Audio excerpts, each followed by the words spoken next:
Hello, नमस्कार दोस्तों, स्वागत है आप सभी का एक नई वीडियो में। आज हम फिर से गंगा आरती देखेंगे और लास्ट वीडियो में हमने देखा था अस्सी घाट पे। यहाँ पे ना बहुत सारे घाट हैं और जो फेमस घाट है उनमें से एक है दशाश्वमेध घाट, जो सबसे ज़्यादा फेमस है और जहाँ की गंगा आरती सबसे ज़्यादा फेमस है। दूसरा घाट है अस्सी घाट, जो बहुत ज़्यादा फेमस है सुबह की आरती के लिए।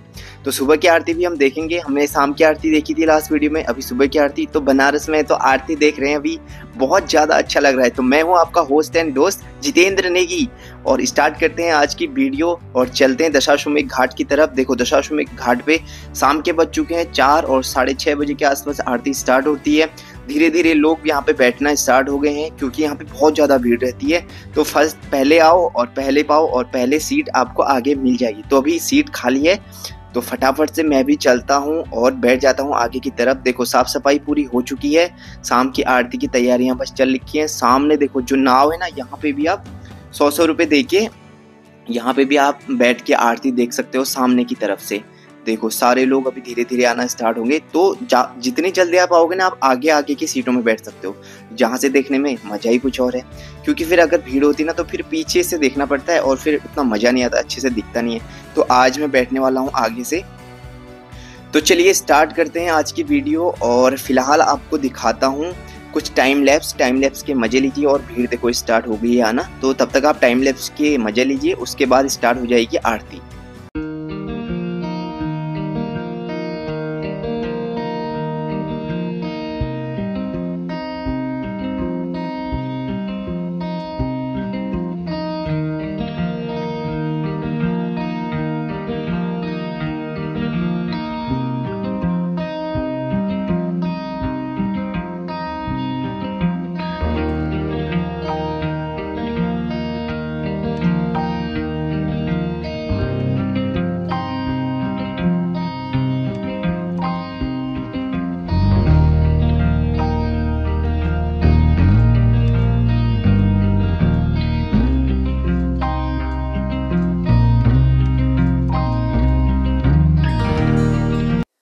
सो दोस्तों, इसी के साथ शाम की आरती की तैयारियां सोने होने लगती है। और सबसे पहले यहाँ पे फूल वगैरह सारी चीजें रखी जाती हैं। जो आरती करते हैं ना, जो पंडित जी लोग बोल सकते हो, जो भी आरती करते हैं इधर, वो लोग कुछ देर में आते हैं और फिर आरती स्टार्ट होती है। उनके आने से पहले यहाँ पे सारी तैयारियां पूरी हो जाती हैं।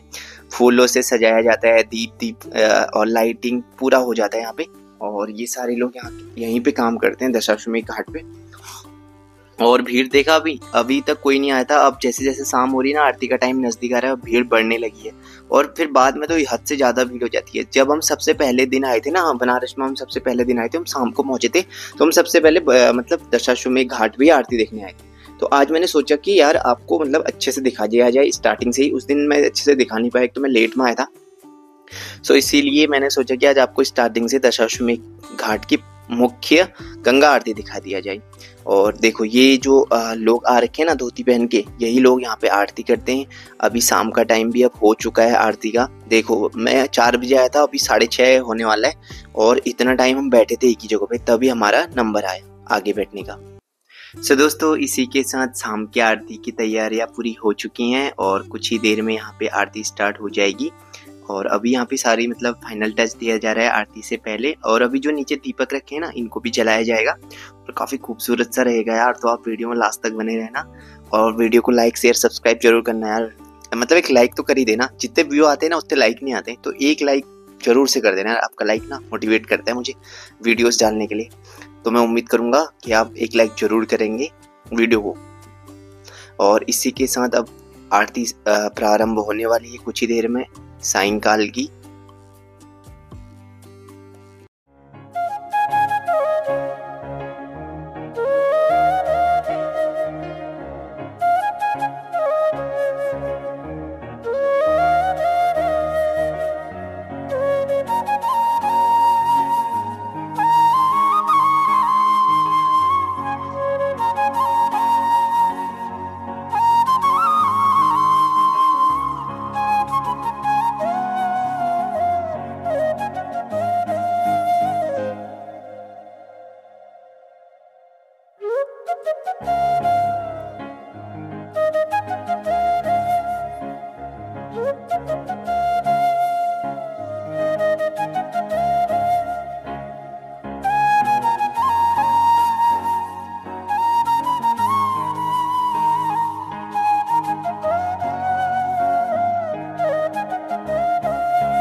त्वमेव विद्या द्रविणं त्वमेव त्वमेव सर्वं मम देव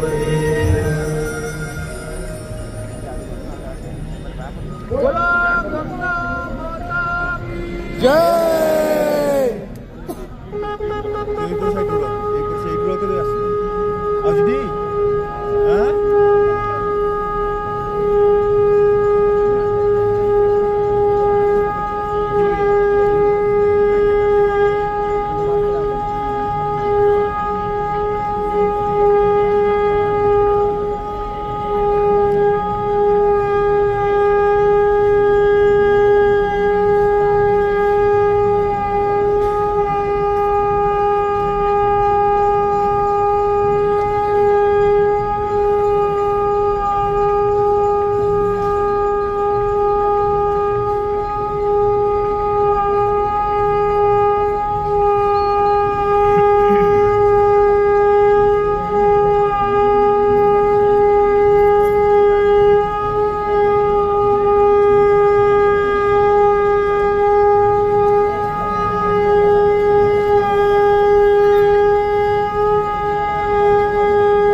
Shiva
क्वालिटी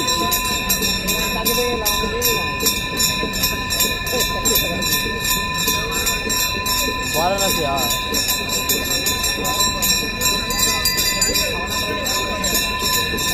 स्वरूप दादा त्यांना फक्त फोन करा काय नाही ना फोन नाही उचल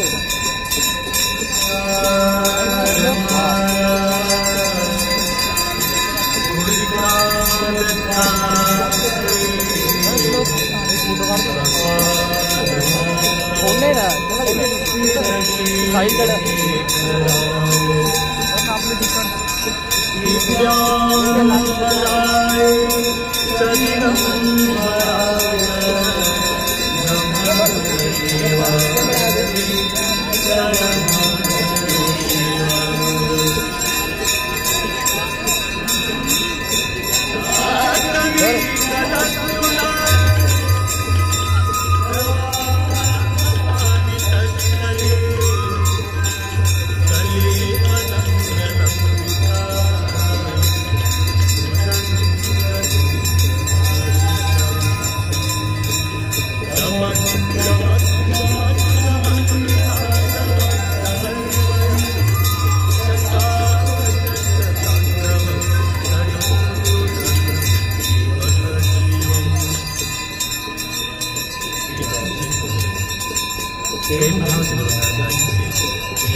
अरे होता नाही का रे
सो दोस्तों इसी के साथ शाम की आरती होती है यहाँ पर समाप्त दशाश्वमेध घाट पे, और सभी लोगों को आरती के बाद आरती लेने का मौका मिलता है। और देखो यार भीड़ कितनी हो रखी है, पूरा बस लोगों से भर चुका है क्योंकि ये विश्व प्रसिद्ध आरती होती है। और मेरे को एक दोस्त मिला था यहाँ पे, एक लड़का, जो मुझे बोल रहा था कि आप मुझे भी वीडियो सेंड कर देना। सो काफ़ी अच्छा लग रहा था। तो सब लोग मतलब अच्छे से लाइन वारिस ले रहे थे आरती। ये देखो भीड़ हो रखी है, सबको प्रसाद भी मिलता है। तो भीड़ थोड़ी ज़्यादा हो जाती है तो सब लोगों का मन होता है कि थोड़ा प्रसाद मिल ही जाए, क्योंकि यार बार बार आने का तो फिर मौका नहीं मिल पाता ना। तो कोई लोग तो आते भी हैं बार बार, बट कोई कोई बहुत दूर दूर से आते हैं लोग, और भीड़ बहुत ज़्यादा थी। सो हमने भी यहाँ पे आरती ली इसके बाद, और देखो फिर हम चले गए थे बोट राइड करने रात्रि के टाइम पे। बनारस ना, चाहे आप दिन में घूमो या चाहे रात में, पैदल ही घूमना है यार। जब भी आप आओगे ना तो ये सारा आपको पैदल घूमने में बहुत अच्छा लगेगा। पूरे घाट वॉक भी आप कर सकते हो। और भी मैंने वीडियोस डाली हैं, अगर आपने वीडियोस नहीं देखी है तो मैंने नीचे डिस्क्रिप्शन और ऊपर आई बटन में लिंक दे दूंगा प्लेलिस्ट की। मैंने बनारस के नाम से एक प्लेलिस्ट भी बना रखी है, तो आप देख सकते हैं। सो इसी के साथ आज की मतलब इस वीडियो को मैं यहीं पे करूँगा एंड। जल्दी ही मिलूंगा आपको एक नई वीडियो में, और मुझे उम्मीद है आप वीडियो को लाइक जरूर करोगे और ज़्यादा से ज़्यादा शेयर सब्सक्राइब कर देना। और महादेव के नाम से हर हर महादेव कमेंट बॉक्स में ज़रूर लिखना। तो नब्बू भाई ने भी यहाँ आरती ले ली थी, और हम जल्दी मिलेंगे नेक्स्ट ब्लॉग में। तब तक के लिए bye bye and take care.